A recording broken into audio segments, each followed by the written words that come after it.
Nighttime had finally arrived after a long day of nothing but work, and Lee, Clementine, Carly, and the rest of the cabin group were back into the yard, plotting their escape once they were informed by Clementine that Luke is back and currently hiding in the comic store.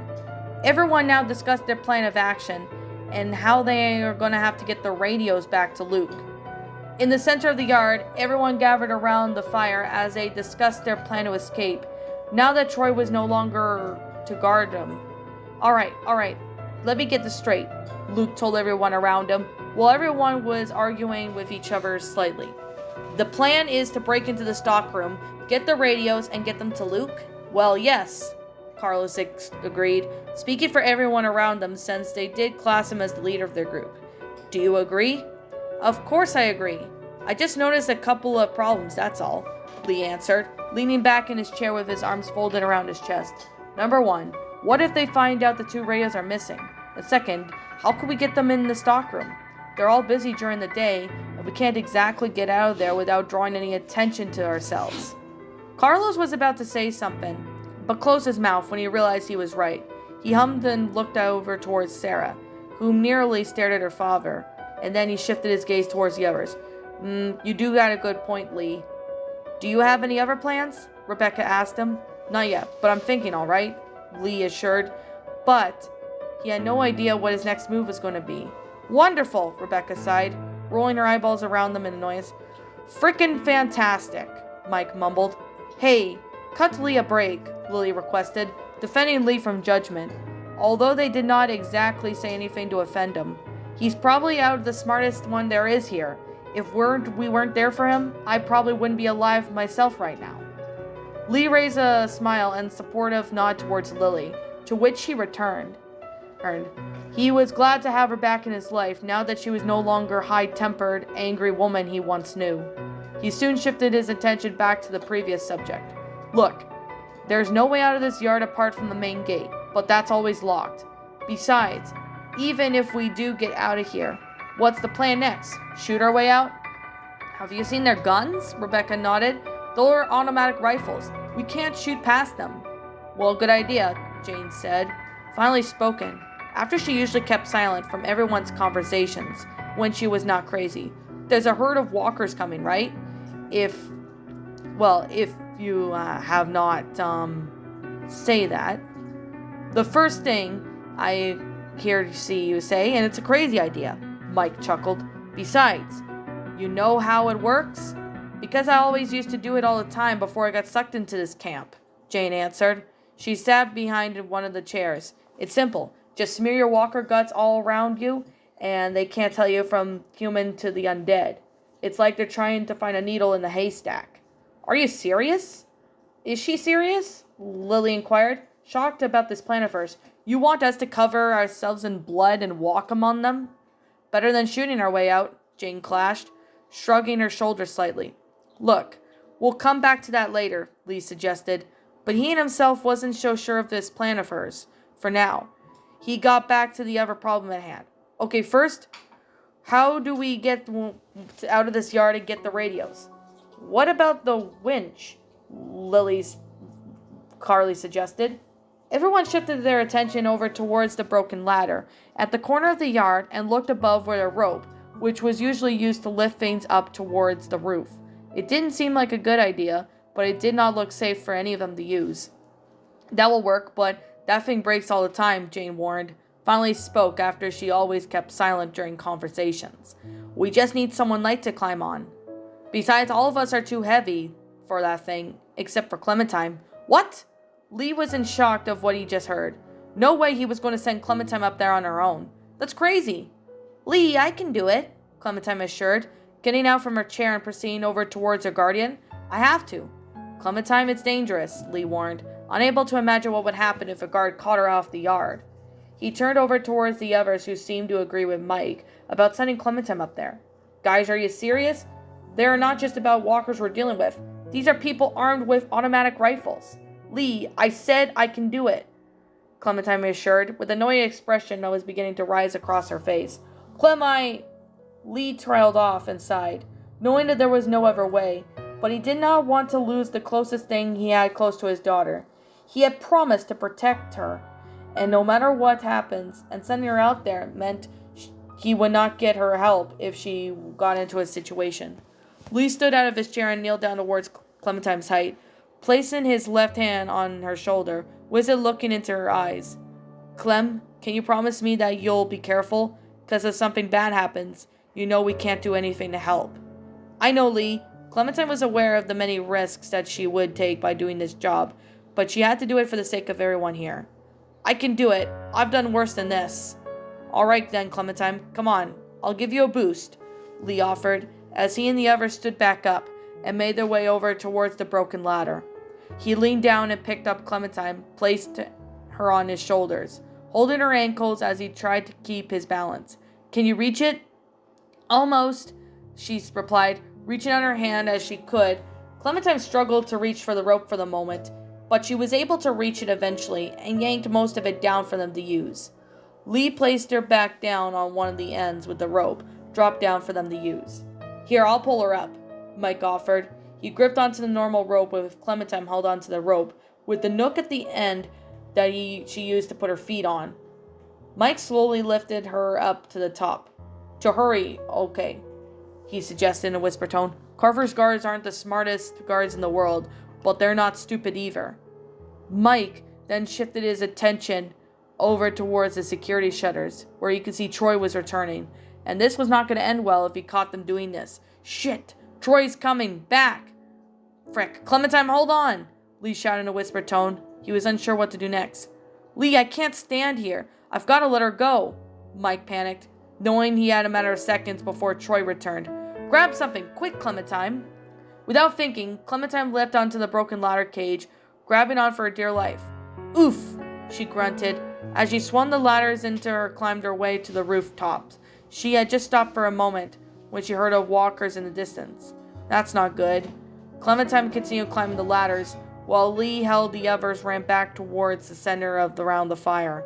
And carefully, she would be able to get the radios before the guards noticed she was missing, or if they would spot her on the way there. Lee and the others sat back down when security shutters had remained from the outside, where Troy marched inside with his AK-47 was usually. All right, what are you all doing? What? Lee shrugged, acting like he had no idea what he was talking about. We were just talking to each other. That a crime? Shut up, Troy ordered, as he eyed each and one of them, who merely staring. Why are you all still awake anyway? Just talking, Carly simply answered, unsure of what to say as an excuse. Talking, huh? Troy queried. He did not seem to notice that the little girl in the group was no longer present with them. He continued marching them and watching them for a moment, until he declared it was time to go, and that there was no trouble here that concerned him. All right, feel free to head to bed, whatever. Don't bother me much, y'all sleep. After he was gone and closed the security shutters behind him, everyone sighed in relief that they did not notice that Clementine was missing. Now all they have to do was wait until Clem returned. Hopefully she would not get caught in any way and would be able to get those radios. Lee was the most worried out of all the group. He did not want anything bad to happen to Clementine, and he knew for a full fact that Carver and the rest of his men had no quarrels with hurting a child. Looking back, he remembered the many times she was in danger, that a walker ambushed her in the drugstore when she needed to go to the bathroom, the walker that grabbed her foot when she was escaping the drugstore, the St. John's that held them hostage when Andy grabbed her hair at gunpoint, the Save-Lot bandits that she had the others held hostage, the walker that almost got her when she was trapped in the cage, and when she was trapped inside of that against a horde of walkers in Savannah. She was always in luck to get out of these situations without dying. But Lee knew that luck did not always last forever. While he was deep in his thoughts, Carly, who was sitting beside him, reached out with her hand and placed it upon his own. She spoke to him in a soothing yet reassuring voice with a slight smile on her face. Lee, you know Clementine's going to be back. She knows what she's doing. I know that, Carly, Lee replied, but still steeped in his thoughts about his adoptive daughter. It's just she came this close to death more times than I can remember. I know, Lee, but Clementine isn't like the other girls, remember? Lee reminded her boyfriend of the fact that Clementine was 1 in a million. She's smart and knows how to handle situations. promised at any moment that she will jump back down from that roof with the radios, safe and sound. Hope not. Jumping from that height could break her legs, Lee replied in a joking manner, trying not to break the bright for concerns of Clementine. I'm sure one of us will be ready to catch her when she's back, Mike assured her, leaned back on his chair and placed his hands onto his lap. Let's just hope she can make it back, Carlos replied, with a worried expression across his face when he feared that many of the consequences would suffer if things don't go right. She'll be back, Lee reassured her towards the doctor. I've known Clementine for a long time, and that little girl is not like any girls. She turned towards Lee for agreement. Right, Lee? Right, Lee smiled. Besides, there aren't even any guards in that stockroom. Me and Lily were working in there early today. No one was guarding the inside while we were in there, Sarita answered. I'm not sure if anyone's guarding inside during the nighttime, though. Well, all we could do is wait and hope, Carlos stated, hoping that they could count on Clementine to make it back here in one piece. Around 15 minutes or so had passed during their waiting time in the yard, and to their relief, especially Lee's, they looked up towards the broken ladder to see Clementine, who had returned, but the only problem she had was getting back down. She climbed down to the broken ladders as far as she could go, looked down to see Mike was waiting for her in his arms, spread open, preparing to catch it. Clementine jumped down, landed safely in his arms. Mike carefully set her back down and headed towards their beds. We should get in bed before Troy returns, Mike suggested, as the two proceeded to make their way over towards the bunk beds. Nearby, where everyone was resting, Carly and Lee, who were currently sharing one of the beds, both seemed relieved when Clementine had returned. Carly playfully nudged Lee's arm with a slight grin across his face. Told you that she would make it. I knew that, Lee assured, but Carly merely rolled her eyeballs around in response. Clementine remained silent for a moment as she walked over towards everyone else, who was waiting for an answer, anxious to hear if she got the radios or not. Did you get the radios, Clementine? Lee inquired, speaking in a normal toned voice. His worries were at ease. Sarah, who was sitting inside her bed with her legs crossed together, spoke up to her best friend, like the others, eager to hear of the noise. Come on, Clem, don't keep us waiting. Did you get the radios? Clementine merely said in response. She took out one of the radios from her jacket pocket and showed it to everyone. I got two of them, one for us and one for Luke. She placed the radio back in her pocket and climbed in the bed beneath Sarah's. All right, now let's all head, Lee told them, not wanting to risk that their plan was going this far. We don't want Troy sneaking up on us. Everyone nodded in agreement and proceeded to get to sleep. Sarah lied herself down on the bed aside, praised for Clementine for getting the walkie-talkies without getting spotted. That was so cool. Nice job, Clem. Thank you, Clementine, Carlos praised, relieved that her complete mission was a hitch. Thank you, Clementine, Lily thanked. Never be more grateful to have a young girl and her friends back. I had the feeling that you would make it back in one piece. Nice job, Jane praised, while getting herself comfortable with the ground, since she did not have any beds, unlike the rest of them. Anyways, get some sleep. Thanks, Clementine simply said. Clementine proceeded to get some rest for the night, but her eyes opened again when she felt Lee's hand touching her shoulder, with a smile across his face. Nice job, Clementine. I knew you could do it, sweet pea. Thanks, she smiled, but soon closed her eyes, but she needed as much sleep as possible, knowing it was time to work again in the morning. The next morning, everyone had woke up as early as they could so they can place time for them to discuss their plan of action. Now that they had the radios, all they need to do is get one of the radios out to Luke. But there was still a slight problem with their plan. All right, everyone's here, Lee declared, folding his arms together as everyone worked around. All right, now we need to do is get one of these radios to Luke. Rebecca stated the obvious, but she was unsure as to why they discussed their plan. What's the problem exactly? We need to figure out who's doing what before we're going where. Kenny was getting cut off when the security camera shutter opened. He swiftly grabbed the radio and hid it behind his back while watched Tavia march inside. Time to get to work, Tavia declared, marching inside with her AK-47 holstered. Daylight's burning moist. Yeah, but where's my dad? Sarah inquired. He's where the rest of you guys are going, to work. Tavia answered in somewhat of a harsh tone and towards the young girl. Rebecca, Carly, Lily, Sarah, Jane, if you need to take a piss, I suggest you do that now. The next break won't be for a while. Troy will be coming back for the rest of you." "Why just them?" Lee inquired. "Like I said, Troy is coming for the rest of you," Tavia repeated, ignoring his question. She then turned around and marched out of the yard. One of Carver's men, Hank, closed the security shutters and left the room, remaining them alone. And the second they were alone, Lee quickly got back to the previous subject, and he was going to have to move fast before Troy arrived. "All right, look, if we are going to do something, we have to do it now. And if Luke's all we got, then we can pair up with him." "I'll do it," Mike assured, while folding his arms together. "Where's he at?" Lee did trust Mike, and he would help him at this time. But after last night's event, now he felt that he could give his adoptive daughter more jobs. "Actually, Mike, I was thinking about sending Clementine." This caused Clementine to smile slightly. She knew that Lee no longer treated her like a kid. Instead, he treated her as someone that he could trust someone to send on dangerous missions. "Are you freaking kidding me?" Mike asked, shocked that he was able to send a little girl to do something dangerous. "No offense or anything, but she's a kid. Why would you want to send her for? I can do it." "Clementine's smart," Lee answered, while folded his arms together across his chest. "Look, she knows where Luke is. She can hide, and she's got the radios for us in the first place.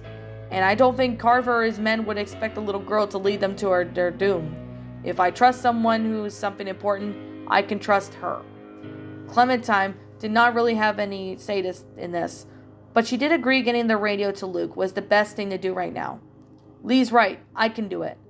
"You don't trust me to get the radio to someone?" Mike asked. "Look, it's just crazy. Just give me the radio." Before they could discuss or argue any further on who should take the radio, the security shutters opened again. For the second time, Lee swiftly hid the radio behind his back again, and Troy came marching with his AK-47 holstered. "All right, little chickens, let's get to pecking." Clementine was so busy keeping an eye on the radio behind Lee's back, knowing if Troy saw it, then it was not going to end well. "And don't think today's going to be yesterday. No way. No shenanigans." Troy referred to the previous day when the walkers invaded the community. "This rooster's going to be shriveling your ass every second of the day, you hear? Don't think I'm going to be around to save your asses if things go bad again. Got that?" he told Lee. "I need an answer, boy." "Yes, sir," Lee answered, trying to hide his anger and prevent himself from hitting him. "Come on, then," Troy ordered, turning back towards and escorted the trio with them. Before heading out with him, Lee realized that he still had the radio with him and had to get rid of it before Troy or anyone else noticed. Quick as a flash, Lee swiftly turned around towards Clementine like a ninja, began fiddling around with the coat. "Oh, Clementine, you have your pockets out." He gave her a supportive smile and winked as he pushed the radio into her pocket to get to Luke. "You're going to get tangled up on something. There you go, all fixed." Troy could only assume he was doing something stupid to waste time, but he was not aware that Lee had just placed the radio into Clem's pocket. Clementine both placed her arms around her pockets to better hide the radio, since the antenna was showing slightly. Troy merely stared towards Lee, whom shrugged it off in response. He only assumed he was a lunatic like before. "Whatever is done with that huggy-wuggy shit, let's go." Troy escorted them out of the yard and took them over towards the same area where they were working last time, and he was certain to make sure that nothing was wrong. As he got towards the fire exit that would take them outside, he was stopped by Bonnie. "Hey, Troy, she's with me, remember?" "Shit, I almost forgot," Troy admitted. Bonnie merely responded by taking her side to side to disappoint and fold her arms together.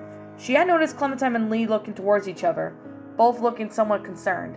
She shrugged it off and assumed that it was nothing, and she needed to not be concerned about. "Well, then, take here. I don't give a damn," Troy replied, unnecessarily whacking his AK-47 against Clementine to shove her forward. "Hey!" Lee was about to hit him for touching Clementine, but he stopped when Troy aimed his gun towards him. He did not wish to do anything to compromise their plan. "What's going on?" "Never mind you." Ooh, Troy refused his question. "Just different chores she needs to do." "It's nothing that will hurt her," Bonnie assured him, before walking away and escorting Clementine with her. "Come on, City Mouse." "Will she be gone long?" Lee inquired, attempting to make an excuse for her since she had the radio in her pocket, and all they know they have to get it to Luke as soon as possible. "She should be with us, people she knows." I assure you I ain't gonna kill her, Bonnie assured the second time. Okay, Clementine agreed, turning back towards Lee, assured that she knew what she was doing. It's okay. After she was gone, Troy proceeded to escort the two outside against their will, and he took them back down the walkway until they reached to the same store they were working in yesterday, before they were ambushed by walkers. Troy stood by the entrance and nodded his head towards inside. All right, get to work, you little chickens. Lee and Mike obeyed his orders and proceeded to get a move on with their work. Both of them had hoped that Clementine would be able to get to the radio to Luke as soon as possible, before either she ends up losing it or get caught, or if Luke would leave. After all, Clementine did reminded them that Luke did not look in the best shape when she saw him. Hopefully, he would not pass out from the lack of sleep or try to steal some food. Y'all better hurry that shit up, Troy warned, leaning against the doorframe with his arms folded. You think I like babysitting, you assholes? You sure got a temper. You know that, Troy? Lee admitted. He held a wooden against the window would be used for Mike to hammer it down. Shut the frick up, you moron, Troy ordered, waving his gun around in the air for the moment. Don't you think I'm getting the hold of the gun here, asshole? The two continued their work for a couple of moments, while Troy walked a couple of feet away. When Carver has contacted him on the radio, they could not make out what he was exactly saying, but the words were, "What? He's here? No frickin' way! Alright, I'll bring them." Troy made his way back to the workshop and aimed his weapon at them. Alright, little chickens. Looks like you'll be getting off of work early. Bill radioed and says he wants you all back in the yard ASAP. So get frickin' moving. Lee and Mike obeyed his order and made their way into the building back down the walkway. Troy was holding them at gunpoint behind them. However, they did notice that he had stopped and has an attention towards the comic store. You two wait here, don't move, Troy ordered, as he made his way back towards the comic store to investigate. The two had no idea why they wanted to go in there, but they obeyed his request and remained quiet where they were. Lee folded his arms together as he turned towards Mike. Why do you think they call us back to the yard? Mike fearfully shrugged in response. Figures, Lee sighed. The duo shifted their attention towards the comic store. Troy had appeared in their sights again, and to their shock, he had a familiar face around her neck. He kept up his grip on her neck as he dragged her towards the guardian and friend. You people have been here one frickin' day and you're already messing up. You'll see what happens, Troy shouted as he tossed Clementine back over to Lee and Mike, who were waiting by the fire exit. Move! Hey! Lee snapped, but until he remembered that Troy was carrying his gun, he placed his arm onto Clementine while being held at gunpoint. Troy aimed his weapon at them and proceeded to escort them back to the building. He took the trio to the building and flew back towards the yard. Once they arrived, Lee, Mike, and Clementine were forced back in the yard as everyone in their group here accounted for it. But to their shock, Luke was there too, and the second they saw him, they knew trouble would soon follow. He then looked injured and was currently sitting on the ground while Carlos attended to him. Tavia and Troy stood guard over the prisoners to make sure none of them tried anything. Carver was amongst the many people at the yard. He did not seem too happy after discovering their escape plan. He gave them everything they would have wanted in this day and age, and this is what the thanks he gets? He marches up and down the area while speaking to the group, yet in a calm, serious manner. And this is how we repaid for our trust, with treachery, with deceit, with theft. Did anyone know about this? Clementine asked Lee regarding Luke. Lee merely shook his head in response. Carver held one of the radios Clementine had stolen into the air, knowing that there was one radio unaccounted for. Whatever you're planning is done. You can't just run from your problems. You can't just up and leave when it gets tough. He lowered his hand and walked over towards Rebecca, because there's nowhere else you're gonna go if it ain't. He then proceeded to walk past everyone to the ground. Tough is all we got. And get that through your skulls. Carver marched over back to the spot where he was standing moments ago between Tavia and Troy, demanding the other radio. Luke here can't help you now. You gotta help yourselves, and you gotta get me back to find the strength to forgive. Now you can start by telling me where the other radio is. I'm going to count to 3, and if I don't see the radio in my hand, then we will all be making things more difficult. 1, 2. No one responded at his request, not wanting to get their friends into trouble, especially Clementine, who was the one who stole them in the first place. She currently had them in her possession at the moment. Clementine did not say anything else to suffer this trainee, especially if their blood was going to be on their hands. She was afraid, but had to speak up in order to save her friends. If she did not say something, then all of them would be punished. Clementine was about to admit her crimes, but Lee had spoken over her, suddenly snatched the radio from her pocket, and held it into the air. I got it right here, Lee declared, holding up the radio in the air for Carver to see. He watched as Carver held it out of his hand with the radio and proceeded to give it back, but he was stopped by Carly. Lee! Carly was in too much fear to get her words out. It's all right, Carly, he assured, marching back over towards Carver. Sorry about that. Not sure what we were thinking. Here's the radio. Free! Carver finished counting as Lee dropped the radio in his hands. The duo then stared at each other for a moment. Carver kept an angry expression across his face. But as for Lee, his first looked concerned about what the consequences he would face. But his expression changed into a hateful one when he assumed Carver was bluffing. Heh, you are all that tough bastard. No one did not presume to have a chance to blink when Carver smacked the end of the radio against Lee's face. The force was so powerful that it knocked him to the ground. No! Carly gasped. God, Lou mumbled. You just made a big freaking mistake, Lee, Carver warned him as he tightened the radio in his hands. And we ain't tolerating just what you did, and now I'm going to make you pay for that. Before he could continue, Lee had suddenly got back up and curled his hand into a fist. He had punched Carver directly on the side of his face, almost knocking him to the ground. Lee went for a second hit, but Carver blocked his fist by using his arm and headbutted back down to the ground, and this time for good. Carver's expression turned from even angrier and then proceeded to beat Lee down further to punish him for his treachery. He continued smacking the radio against the helpless man, causing blood to smear across his coat and face, but he did not seem to care. Frickin' stop! Mike demanded, backing away in fear as he proceeded to beat down Lee. Stop him! Carly begged, was about to run over to her boyfriend, but was held back by Carlos. Somebody stop him! Let me go! Lee! Stop it! Carlos exclaimed, while trying his best to restrain her from helping Lee, but he was able to get a good grip on her. Clementine, come and help me! You don't have to do this, Carver, Mike assured, but his words would not get through the evil man. No! Stop it! No! Carly begged, now crying as she could not bear to watch her boyfriend suffer like this. Lee! Lee! Clementine then looked back towards her guardians. She then decided to try what to do next. As much as she wanted to help Lee after she'd taken the blame for her, she knew that it would not end well, and she would end up getting stopped by Troy or Tavia. She then decided to run towards Carlos and help him restrain Carly from running over there. Bonnie had entered the room and witnessed the entire events of Carver being down on the defenseless Lee. Bill, that's enough! Bill, please stop! Troy then looked over towards Carver for a moment, of somewhat visibly unnerved expression, but he looked away and pretended that it not even happened, not even showing any care for the beating of Lee. Bill, there's a breach, Bonnie warned. Carver shifted his attention back towards her, and hearing the words breach, and Lee's was struck down one more time, before being marched towards the shutters towards Troy and Tavia.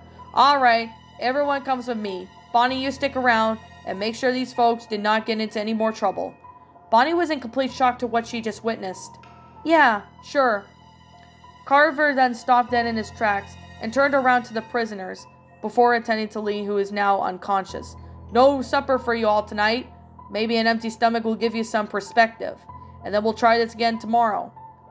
Do your best to whip him, Carlos. You need to make sure he can move again, because we're leaving tonight, Bonnie declared, and causing everyone to breach, to raise a shocked yet puzzled expressions as to why she had to help him, taking a big risk for them. She thought Carver was a good man for building his community up, but after witnessing him killing Walter and beating down Lee, that was the last straw for her, and it was time to get out of there. We are leaving tonight.